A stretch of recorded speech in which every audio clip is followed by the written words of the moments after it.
नमस्कार, मैं हूं आपके साथ आस्था कौशिक। मैं आपको बताऊंगी बिजनौर में एक शख्स रेलवे ट्रैक पर किस तरह सोता रहा और ऊपर से गुजर गई पूरी ट्रेन। नमस्कार, मैं हूं आपके साथ अमित गर्ग शुक्ला। तेजी से फैलते कैंसर को लेकर एक चौंकाने वाली रिपोर्ट आई है। उस रिपोर्ट में ऐसा क्या है, आगे आपको विस्तार से बताएंगे। नमस्कार, आपके साथ मैं हूं कंचन डोगरा नेगी। चांदीपुरा वायरस की भी बात होगी। कहां गई है मासूम की जान चांदीपुरा वायरस से, ये भी आप बुलेटिन में जानेंगे।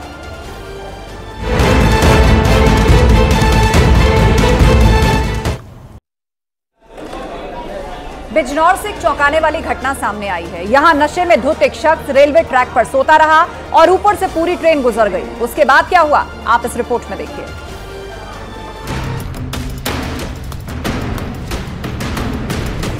ट्रेन से बच कैसे गया भाई? कैसे बच गया?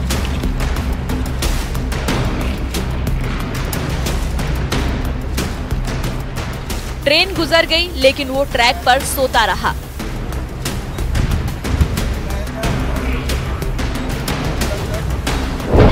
बेहद ही चौंकाने वाला मामला बिजनौर से आया है। जानकारी के मुताबिक रात के समय में एक शख्स रेलवे ट्रैक पर आया और वहीं पर सो गया। अगर कोई ट्रेन उसके ऊपर गुजरती तो उसका बचना नामुमकिन हो सकता था। थोड़ी ही देर में एक ट्रेन उसके नजदीक आती हुई दिखाई दी, लेकिन वो ट्रैक पर बेखबर रहते सोता रहा। इसी बीच उसके ऊपर से ट्रेन गुजर गई। ट्रेन का ड्राइवर उसे देख चुका था और जैसे ही ट्रेन वहां से निकली, ट्रेन ड्राइवर को लगा कि पटरी पर लेटे शख्स की मौत हो चुकी है। उसका सोचना भी गलत नहीं था। जिसके बाद ट्रेन चालक ने पुलिस को खबर दी। उसने बताया कि एक शख्स रेलवे ट्रैक पर लेटा था और उसकी शायद मौत हो चुकी है। सूचना मिलने के बाद पुलिस हरकत में आई और ट्रेन ड्राइवर ने जो जगह बताई थी वहां पर पुलिस वाले पहुंचे, लेकिन वहां जो देखा तो उससे पुलिस भी दंग रह गई। जिस शख्स की जिंदा न होने की बात कही जा रही थी, वो तो बड़े ही आराम से वहां सोता पाया गया।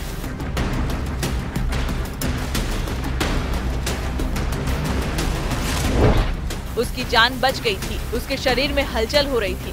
पुलिस वालों ने उसे जगाया। उसके बाद वो उठ गया। वो नशे में झूम रहा था। उसके कदम लड़खड़ा रहे थे।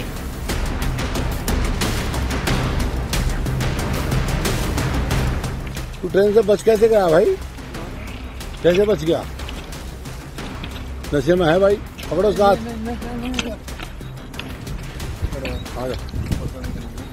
हाँ देखो बच गया भाई।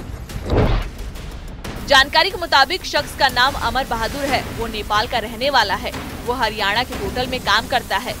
पुलिस का कहना है कि अमर बहादुर नशे में ट्रैक के बीच में सो रहा था, तभी मसूरी एक्सप्रेस उसके ऊपर गुजर गई। नशे में है भाई, पकड़ो साथ।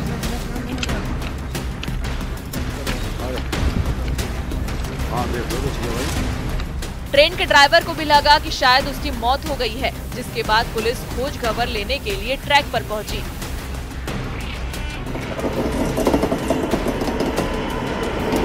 पुलिस ने अमर बहादुर के परिजनों को सूचना दे दी। इसके बाद पुलिस ने उसको इलाज के लिए जिला अस्पताल भर्ती कराया।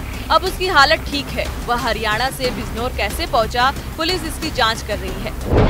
किस्मत उसके साथ थी जिससे वो बच गया, लेकिन पुलिस को रात में काफी मशक्कत करनी पड़ी। बिजनौर से न्यूज़ 18 के लिए शिवम शर्मा की रिपोर्ट।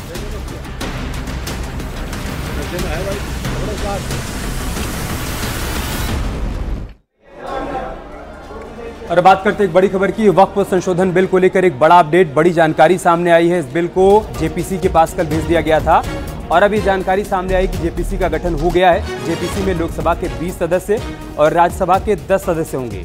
अगले सत्र के पहले हफ्ते में रिपोर्ट सौंपी जाएगी। इस जेपीसी में निशिकांत दुबे, इसके अलावा कांग्रेस के सांसद इमरान मसूद का नाम भी शामिल है। जेपीसी में ए राजा, ओवैसी, तेजस्वी सूर्या का भी नाम शामिल है।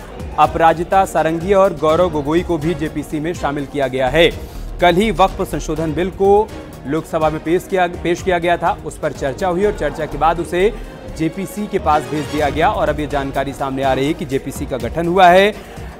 जेपीसी में लोकसभा के 20 सदस्य और राज्यसभा के 10 सदस्य होंगे। इन सदस्यों के नाम भी सामने आए हैं। निशिकांत दुबे, इमरान मसूद को शामिल किया गया है। इसके अलावा ए राजा, ओवैसी, तेजस्वी सूर्या भी जेपीसी का हिस्सा होंगे। जेपीसी में अपराजिता सारंगी और गौरव गोगोई को भी शामिल किया गया है। ज्वाइंट पार्लियामेंट कमेटी का गठन हो गया है, जो कि अगले सत्र के पहले हफ्ते में अपनी रिपोर्ट सौंपेगी। वक्फ संशोधन बिल जिसे कल लोकसभा में पेश किया गया, तमाम दलों की तरफ से इसका विरोध भी हुआ और सरकार के साथी दलों की तरफ से इसका समर्थन भी किया गया। हर दल के नेताओं की तरफ से अपनी अपनी बात रखी गई, जिसके बाद बिल को जेपीसी के पास भेजने का फैसला लिया गया और अब ये जानकारी सामने आ रही है कि जेपीसी का गठन हो गया है। हमारे सहयोगी अनूप गुप्ता जी इस वक्त हमारे साथ जुड़ चुके हैं। अनूप जी, और क्या जानकारी आपके पास इस खबर से संबंधित? जिस तरीके से वक्फ एक्ट को लेकर के विपक्ष ने विरोध किया था, बाद में उसे जेपीसी बनाने की बात कही गई थी। अब जेपीसी का गठन कर दिया गया है, जिसमें अगर सदस्यों की बात करें तो जगदम्बिका पाल जो कि उत्तर प्रदेश से आते हैं, वरिष्ठ सांसद है, वो इस जेपीसी के सदस्य होंगे। इसके अलावा निशिकांत दुबे, तेजस्वी सूर्या, अपराजिता सारंगी जैसे लोग जो हैं वो, संजय जायसवाल, दिलीप साकिया जैसे लोग जो हैं वो इसमें हैं। इसमें असदुद्दीन ओवैसी को भी शामिल किया गया है, अरविंद सावंत है, ए राजा, कल्याण वर्जी, यानी तमाम राजनीतिक पार्टियों के जो नेता हैं, जो शीर्षस्थ नेता हैं, उनको इस जेपीसी कमेटी में शामिल किया गया है। जहां तक इस रिपोर्ट की बात करें तो साफ तौर से ये जेपीसी जो है वो लगातार बैठक करेगी, चर्चा करेगी और स्टेक होल्डर, जो इनसे जुड़े हुए जो तमाम स्टेक होल्डर है, उनसे बातचीत करेगी। आपको बता दूं कि इसमें राज्यसभा के भी मेंबर शामिल होंगे और जो अभी जो बताया गया है कि जब अगला सत्र शुरू होगा उसके पहले सप्ताह के आखिरी दिन जेपीसी जो है वो अपनी रिपोर्ट संसद में पेश करेगी। यानी कुल मिलाकर के जो लगातार बातें कही जा रही थी, तो एक सरकार के तरफ से हर पार्टी के नुमाइंदगी इसमें रहेगी। इसके बाद किसी तरह का विवाद, एक तरह से कह सकते हैं कि विवाद नहीं होने चाहिए। बहुत बहुत शुक्रिया आपका हमारे साथ जुड़ने के लिए और जानकारी तक पहुंचाने के लिए।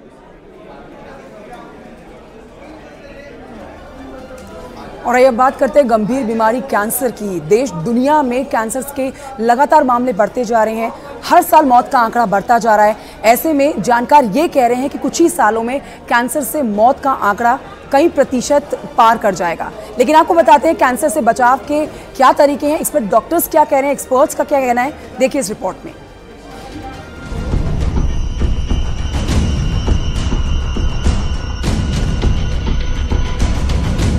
कैंसर के मामले हर साल तेजी से बढ़ रहे हैं, जो बेहद ही चिंताजनक है। अगर सही समय पर मरीज को पता चल जाए तो उसकी जान बचने की संभावना बढ़ जाती है। लेकिन अगर कैंसर की बढ़ती स्टेज का पता ही न चले तो बीमारी जानलेवा हो सकती है। ये ऐसी बीमारी है जो अपना दायरा बढ़ाती ही जा रही है। एक रिसर्च सामने आई है जो बेहद ही चौंकाने वाली है, जिसमें 17 तरह के कैंसर होने की संभावना बताई गई है। महिलाओं में गैस्ट्रिक, कार्डिया, छोटी आंत, ओवरी, फेरिक्स कैंसर शामिल हैं, तो वहीं पुरुषों में कोलन और rectal, gall bladder, kidney, pancreas, leukaemia शामिल हैं। स्टडी में साफ तौर पर बताया गया है कि जो जेनजी हैं और मिलेनियल्स हैं, उन दोनों को कैंसर का बहुत ज़्यादा खतरा है। यानी 17 प्रकार के कैंसर ऐसे हैं जो जेनजी में पाए जा रहे हैं। अगर हम पहले की बात करें तो ये देखा जाता था कि बढ़ती उम्र के साथ जो है वो कैंसर की तकलीफें लोगों को होती थी और स्टेजेस का पता लगता था। लेकिन अब ये देखा जा रहा है कि डिफरेंट तरीके के जो कैंसर्स हैं वो युवाओं में हो रहे हैं। हेल्थ एक्सपर्ट के मुताबिक जनरेशन जेड यानी जो साल 1997 से 2012 के बीच पैदा हुए हैं और मिलेनियल्स जो 80 के दशक में पैदा हुए हैं, इस आयु वर्ग के लोगों में कैंसर तेजी से बढ़ रहा है। बदलती लाइफस्टाइल इसके पीछे बड़ी वजह है। जो ये कैंसर मुक्त भारत फाउंडेशन की रिसर्च आई है और इस रिसर्च में बताया गया है कि भारत के अंदर जो अर्ली यूथ के अंदर कैंसर के केसेस के मामलों में बढ़ोतरी हुई है। जैसा हम देख भी रहे हैं, यूथ के अंदर वैसे भी मेटाबॉलिक डिजीज, जो जीवन शैली से संबंधित बीमारियां हैं, वो भी बढ़ रही है। कैंसर के अंदर अगर हम देखें तो देखिए, जैसे अर्ली डिटेक्शन बहुत ज्यादा जरूरी होता है, जितना हम स्क्रीनिंग करेंगे उतना हम कैंसर्स को समय पर डिटेक्ट कर सकते हैं। क्योंकि जो सबसे बड़ी चुनौती आती है, ज्यादातर कैंसर स्टेज 3 या स्टेज 4 पर डिटेक्ट होते हैं। बहुत सारे कैंसर जो कि प्रिवेंटेबल है, जिसमें हेड एंड नेक कैंसर के मामले जो कि इस रिसर्च में बताया है कि काफी बढ़े हुए हैं, तो उसमें हमें रिस्क फैक्टर को हटाना पड़ेगा। इस जो प्रकाशन का जो मुख्य हाईलाइट रहा उसमें उन्होंने ये बताया गया है कि लगभग 17 तरह के कैंसर ऐसे हैं जो कि जो यंगर जनरेशन है, जो जेनजी है, उनमें ज्यादा पाई जा रही है। और खास इसमें चर्चा की गई है कि इसका मुख्य कारण लगभग 10 कैंसर्स में ओबेसिटी या मोटापा पाया गया है। इसमें एक मेटाबॉलिक सिंड्रोम भी आइडेंटिफाई किया गया है कि जहां पर डायबिटीज होना और मोटापा होना, इन सब वेरिएशंस के साथ बॉडी में मेटाबॉलिक चेंजेस आने के कारण से कुछ कैंसर्स अधिक पाए जा रहे हैं।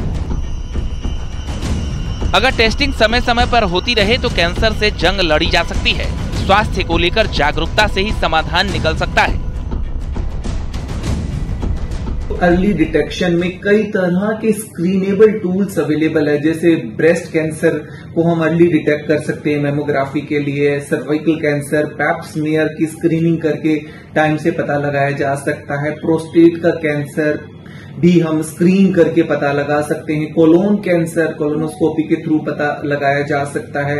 इस तरह के कई सारे टूल अवेलेबल हैं, तो आप डॉक्टर से जरूर संपर्क करें। इस साल की 3-4 बैक टू बैक पब्लिकेशंस आई हैं, बार बार इंडिकेट कर रही हैं कि कैंसर एक बहुत बड़े एपिडेमिक की तरह आगे दिख रहा है। अगर अभी हम अपने लाइफस्टाइल चेंजेस या अपने एनवायरनमेंट में कुछ चेंजेस नहीं करते हैं तो आगे वाला समय बहुत दिक्कत वाला हो सकता है, क्योंकि हेल्थ केयर फैसिलिटीज इतनी ज्यादा नहीं होंगी कि हम इतने हाई नंबर्स में कैंसर पेशेंट्स को डील कर पाए।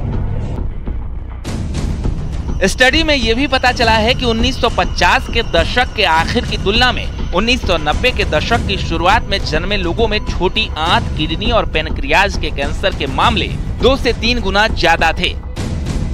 अब जो है इस जो स्टडी के बाद ये भी बताया गया है कि डॉक्टर्स को भी एक अलार्मिंग स्टेज दी गई है और डॉक्टर्स से भी अपील की गई है कि वो युवाओं को समझाएं कि जब वो उनके पास आते हैं कोई शिकायत लेकर तो अपने लाइफस्टाइल पर ज्यादा से ज्यादा ध्यान दें, क्योंकि अगर अभी नहीं देखा गया और रिस्क फैक्टर्स को नहीं रोका गया तो ये एक बहुत बड़ी समस्या बन सकता है। दिल्ली से न्यूज़ 18 के लिए फराह खान।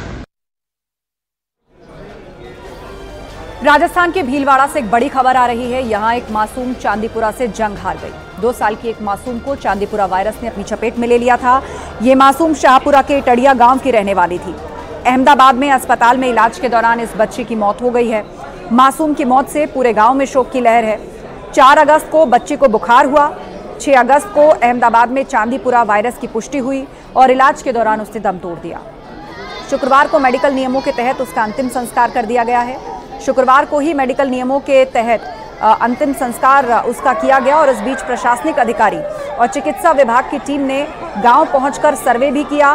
प्रदेश का तीसरा और शाहपुरा जिले का पहला मामला होने से राज्य सरकार भी सुपरविजन रख रही है।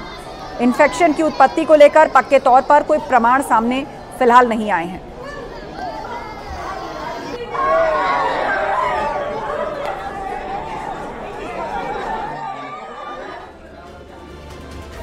और बात करते हैं नीरज चोपड़ा की, जिन्होंने टोक्यो ओलंपिक में गोल्ड मेडल जीता था, लेकिन इस बार पेरिस ओलंपिक में वो गोल्ड से चूक गए, सिल्वर मेडल जीता है। पूरा देश उन पर गर्व कर रहा है और इसी क्रम में प्रधानमंत्री मोदी ने भी नीरज चोपड़ा से बातचीत की है।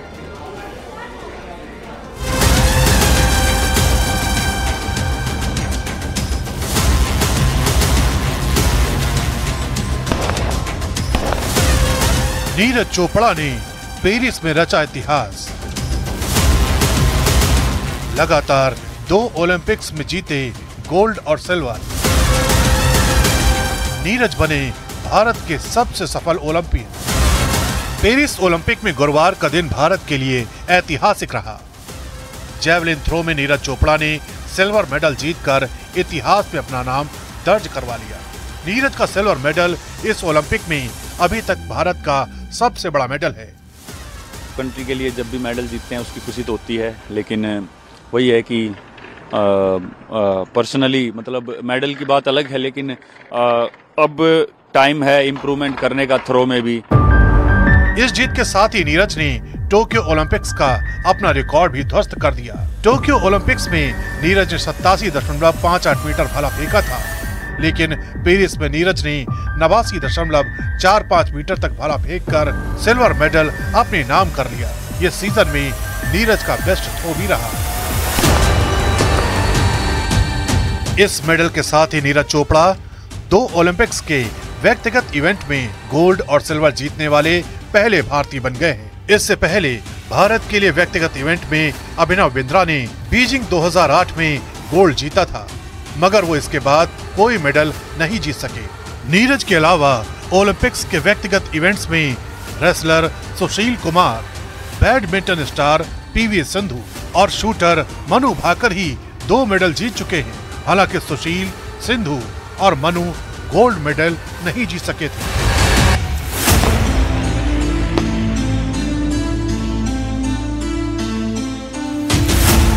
पेरिस में नीरज की सफलता की गूंज भारत में भी सुनाई दी।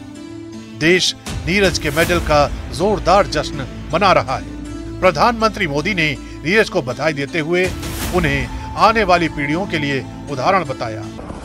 हेलो, नमस्ते सर। नीरज, बहुत बहुत बहुत बहुत बधाई आपको। धन्यवाद सर। अपने देश का नाम फिर एक बार रोशन कर दिया जी। और पूरा देश, मैं देख रहा था रात को 1 बजे भी करोड़ों लोग आपके तरफ आशा की नजर से देख रहे थे। बस सर वही है कि जो सबकी उम्मीद थी गोल्ड के लिए, वो कहीं ना कहीं एफर्ट भी लगाया, लेकिन जैसा हमारी बात हुई थी कि छोटी वो इंजरी वगैरह की वजह से वो पुश जो करना चाहता हूँ वो नहीं कर पाया, उसका थोड़ा सा वो रहा। क्या किया जाए भाई?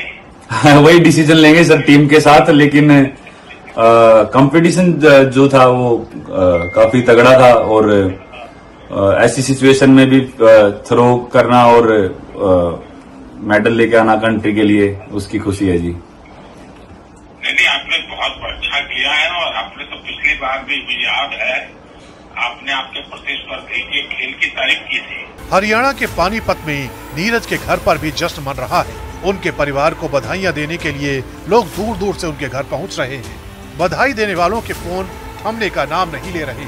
माता पिता का सीना गर्व से चौड़ा हो गया है। ये तो खुशी के आंसू है आ जाते हैं, लेकिन बहुत खुशी। हमने सिल्वर की गोल्ड की कोई हम नहीं सुनी है, लेकिन हमने सिल्वर भी गोल्ड वर्गा है। हाँ।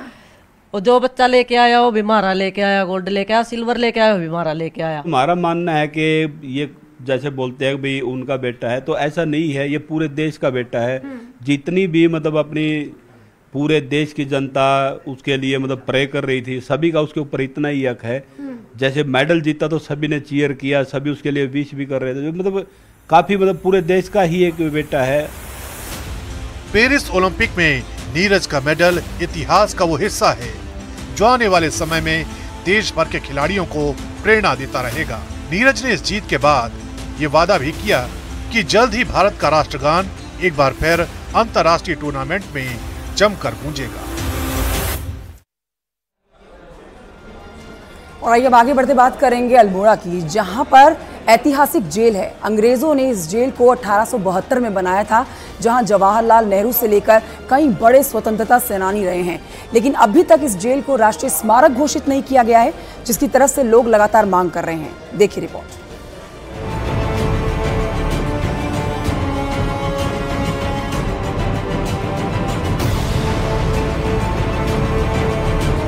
आजादी की लड़ाई में अल्मोड़ा आंदोलनकारियों का मुख्य केंद्र रहा है।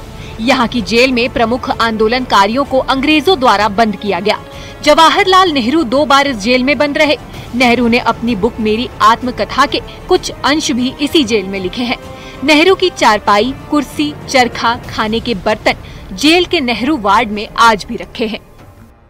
इस ऐतिहासिक जेल में पंडित जवाहरलाल नेहरू, पंडित गोविंद बल्लभ पंत, हरगोविंद पंत, दुर्गा सिंह रावत, सैयद अली जहीर, आचार्य नरेंद्र देव, सरला बहन, बिस्नी देवी आदि यहाँ पर निरुद्ध रहे हैं। नेहरू वार्ड को कई सालों से पर्यटकों के लिए खोलने की योजना वर्षों से फाइलों में दौड़ रही है, लेकिन अभी तक कुछ नहीं हो सका है। इस जेल को लंबे समय से राष्ट्रीय धरोहर घोषित करने की मांग की जा रही है। अब यहाँ के विधायक ने एक बार फिर से इसे स्मारक बनाने की मांग की है। पुनः हमारी मांग है कि वास्तव में उसके राष्ट्रीय उसके महत्व को देखते हुए उन महापुरुषों की स्मृति में उसको निश्चित रूप से सरकार ने राष्ट्रीय स्मारक घोषित करना चाहिए और एक भव्यता के साथ भविष्य में उस कार्यक्रम को आयोजित करना चाहिए। आजादी से जुड़ी इस ऐतिहासिक जेल को एक पर्यटक स्थल बनाने की मांग काफी समय से की जा रही है, लेकिन ना तो ये जेल स्मारक बन सकी और ना ही इसके नेहरू वार्ड को पर्यटकों के लिए खोला जा सका। अल्मोड़ा से न्यूज़ 18 के लिए किशन जोशी की रिपोर्ट।